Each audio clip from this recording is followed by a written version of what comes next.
400 years after Tiber Septim's reign, the beginning will meet the end, and the bloody circle will close in the empire of Tamriel. The unworthy heirs of the Septim dynasty have allowed the bonds of the empire to weaken and crack.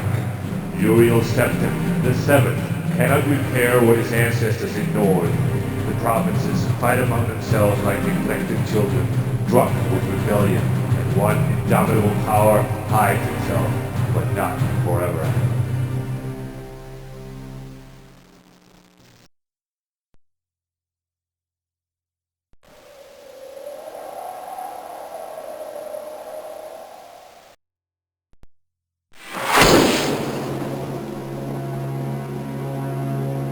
Excuse the gloom, but none may know of this meeting. The nature of my trouble is darker still.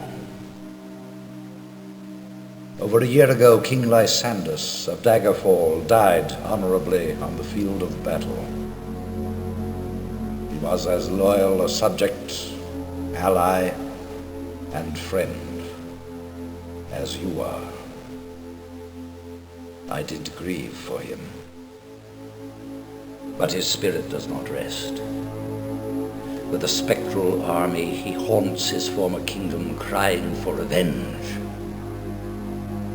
I do not know why a good and loyal man would be so cursed. Perhaps you can find the answer and close the marble jaws of oblivion, bringing peace to his soul. I ask this as your emperor and your friend. I have one lesser request. Several years ago, I wrote a letter to the Queen of Daggerfall.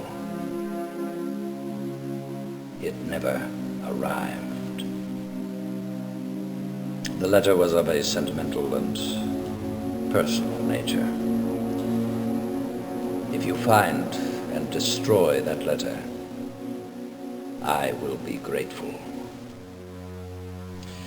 Now, my champion, rest well this night, for tomorrow you sail for the kingdom of Daggerfall.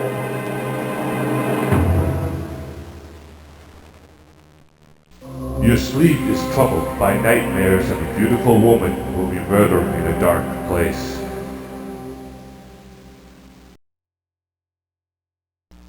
You dream of the moon and of a man who is less than a man.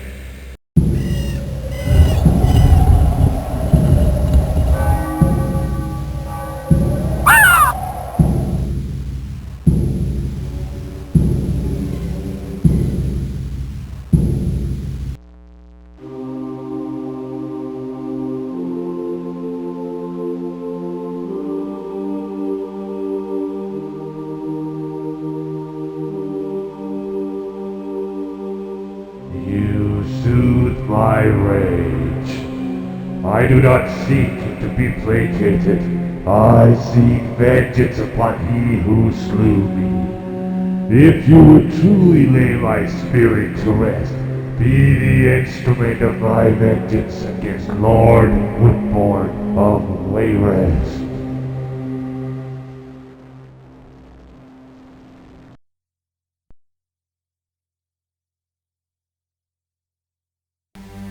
King Lysandus is at last able to rest. The wraiths and ghosts of his loyal soldiers vanish as the soul passes to the underworld, leaving the city of Daggerfall to the living.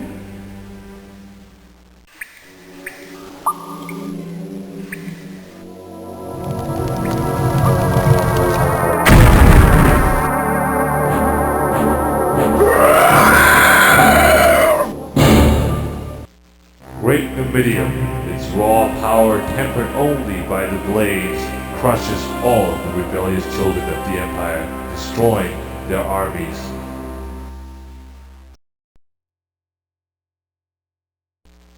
Great Numidium comes to the call of the Dragon of Daggerfall. The armies of Sentinel and Wayrest fall like scattered leaves, leaving Daggerfall in secure control of the Iliad Bay.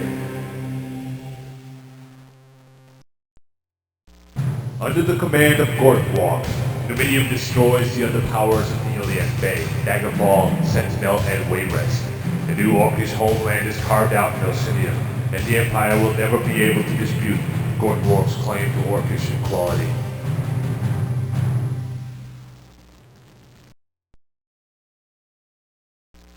The Mantella is released from the Aetherius, and at the command of Sentinel draws forth Great Dominion. The other powers of the Iliad Bay are swept aside like children's toys, placing the white rune of Sentinel in ascendancy over the Iliad Bay.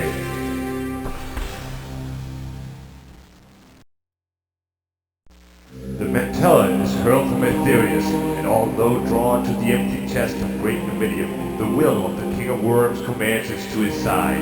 With his power, the King of Worms leaves his mortal frame and joins the ranks of the gods in Oblivion. King Edwir of Wayrest, traitor to the Empire, commands Great Dominion to destroy his enemies. Daggerfall and Sentinel fall first, leaving Wayrest in complete control of the Iliad Bay. Centuries of undead sleep are shaken off, rousing the Underking. No mortal force can stop his fateful reunion with the ghost of his heart, and he joins with it in an all-consuming fiery embrace, and for just one moment, he is flesh and blood, then blessed death is granted to Tiber Septim's battle mage.